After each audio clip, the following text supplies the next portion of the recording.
Hey guys, Landon13 here, and today we are doing a movie review of Jurassic World Dominion.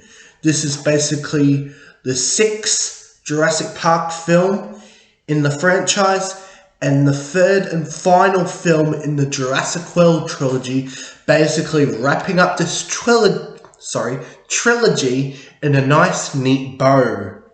But anyways, Jurassic World Dominion takes place 4 years after the events of Fallen Kingdom and after the events of the destruction of Isla Nublar, Jurassic World, and the incident at the Lockwood Mansion. Anyways, 4 years has passed and Owen and Claire have taken care of Maisie, who is now like their kid, and basically they're hiding her from, people who want to use her powerful DNA and stuff. Anyways, she gets kidnapped and then we get introduced back with Blue, the Velociraptor, and Blue actually has a baby named Beta. Anyways, Beta gets kidnapped, and basically it's a rescue mission to get Maisie and Beta back home. So that's the storyline of a rescue. The other storyline is a nostalgic trip. We get introduced back with our three main original trio who were all together since the original Jurassic Park. I'm talking about Dr. Alan Grant, Dr. Ali Sattler, and Dr. Ian Malcolm. They all made their grand return on the big screen. Of course, all three of them back together, and in this one, they are basically investigating the locusts that are eating the crops up, except for Biosyn. Biosyn becomes a main play in the story. And of course, our main antagonist is, of course, Lewis Dodgson, the same one from the original Jurassic Park that gave Dennis Nedley, the barbasol can to smuggle dinosaur embryos off the island. Now, Biosyn has become powerful. InGen is no more. We don't even hear about InGen anymore. But Biosyn has become successful, you know what I mean? And they built Biosyn Sanctuary to keep all the dinosaurs safe. But Dodgson is evil. Well, not a good person. He basically enlists the help of Dr. Henry Wu to basically make the locusts basically eat the crops and basically lead to human extinction. And in this film, for some reason, Henry Wu is actually redeemed himself. In the two previous Jurassic World films, he's made out as the actual big bad of this trilogy, but now they just make him into like a likable guy. He's redeemed himself, of course. The end, he made a better locust from the DNA of Maisie, and he's happy, but the sudden change doesn't make sense, but he did get redeemed in the end. And then we get introduced to our new main characters. Well, new characters. There's two of them. One that flies planes. They crash. I don't remember the name, but she becomes a important player in this movie. And you got Ramsey that helps our original trio to expose Biosyn of the truth. And it works, and he's a really good character, and I want to see him in future Jurassic Park movies, because he just got introduced into this film, and it's like, if you're gonna invest with this character, might as well let him go into the other films in the future. Now, speaking of Dodgson, he's the main antagonist of this movie, and Surprise, surprise, he has one little object.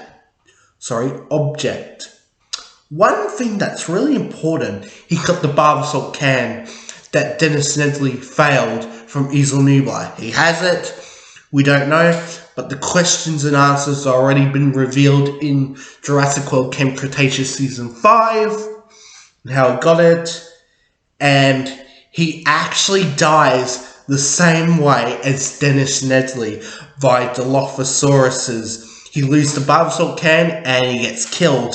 And that was a really cool thing to honour the fans of this long overarching series.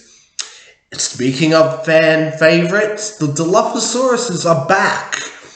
We have not seen them since Jurassic Park. I know, right? And they came back. They don't really play much of a role. They're just there for nostalgia and to also kill Lewis Doxon off.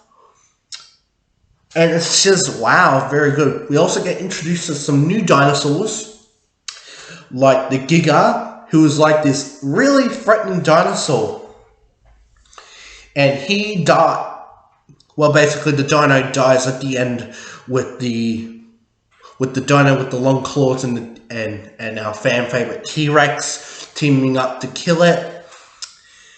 And then we got the Pyroraptor. It's like a velociraptor with feathers. We only see that dinosaur for one scene with the ice chase, and that's about it. But all in all, pretty good. And then we got introduced to the bugs, the locusts. I hate bugs, but how the locusts actually made, make it into the main story, and how it's like causing these problems, and at the end, it all gets fixed, and great. Speaking of Maisie Lockwood, it's revealed that it's confusing. I don't know what the heck was going on in the writers' minds. She's a clone, but it's revealed that her mother actually made her without mating, so she basically doesn't have a father or anything, and she also made Maisie to be the perfect DNA to save the world from the locust. And it gets really confusing because in Fallen Kingdom it was revealed that she's a clone made by Benjamin Lockwood, but in Dominion it just gets even more confusing, so I don't really like that plot hole. I'm going to call it a plot hole. And then we got some little mentions of Easel Sauna and Site B. So that was a surprising little thing. And it was just a nostalgic trip, this film. The three main trio return. You got Lewis Doxon. You got the Dilophosauruses, that bar of salt can. Lewis Doxon's death, similar to Dennis Nedley. And Biosyn as a whole, So it's a really good movie, and it actually wraps up everything with this franchise. It wraps up the Jurassic World characters, arcs and characters neat in a bow. Jurassic Park characters, well, they already had their story arcs. Who cares? But yeah, what do I give this movie? I'm gonna give it a 10 out of 10. It has the best action sequences, like that motorbike chasing with these raptors, and, it's really good, And then you got another major little Jurassic World character that returned, Barry, who's returned for the Jurassic World fans, so pretty cool. They included him again. But anyways, I give this film a 10 out of 10. I think they directed it really good. They did some fan service in this film, but they kept with the story, the arcs, and the major plots moving forwards, and how our characters all come together in the end. It's really good, And I actually want more Jurassic Park movies to lean on this. Like, you got like two different storylines in like the same movie, and eventually those storylines come together. And I want to see more Jurassic Park films like that. And Jurassic World Dominion makes it really good. And the title Dominion basically means dominion over nature. When Ian Malcolm was giving a lecture in the Biosyn Sanctuary, little cool tease drop. I did watch the extended edition with the prologue and the extra scenes that have been added.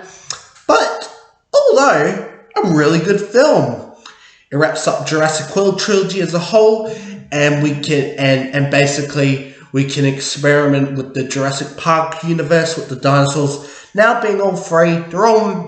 They're all in peace at Biosyn Sanctuary. Lewis Dodson is finally dead. Good riddance. But although, really good film. The acting is great. Nostalgia is there. Fan service is there. The story is great. There's a lot of action in it. A lot of scary moments. A lot of good moments. And there's some... it's right there. But if I wanted to watch Jurassic World Dominion 2, I would watch the extended edition because that's more of a film. But anyways, that is pretty much Jurassic World Dominion and the Jurassic World trilogy. That was fun. So if you did enjoy this video, check out my Jurassic World 2015 movie review and my Fallen Kingdom movie review. They're on the channel. Also check out my Jurassic Park trilogy movies, reviews. They're there. Heaps of them. But anyways, if you did enjoy the video, click the like button, click the notification bell, and click the, well, subscribe button to become a Team 13. It helps out the channel a lot, and if you subscribe, you get goody content like that. You click that notification bell, you get updated when I uploaded a new dabbing video. I just dabbed on camera. I don't know why. But anyways, that's another video made, and that is Landon 13 signing off for now. Bye bye.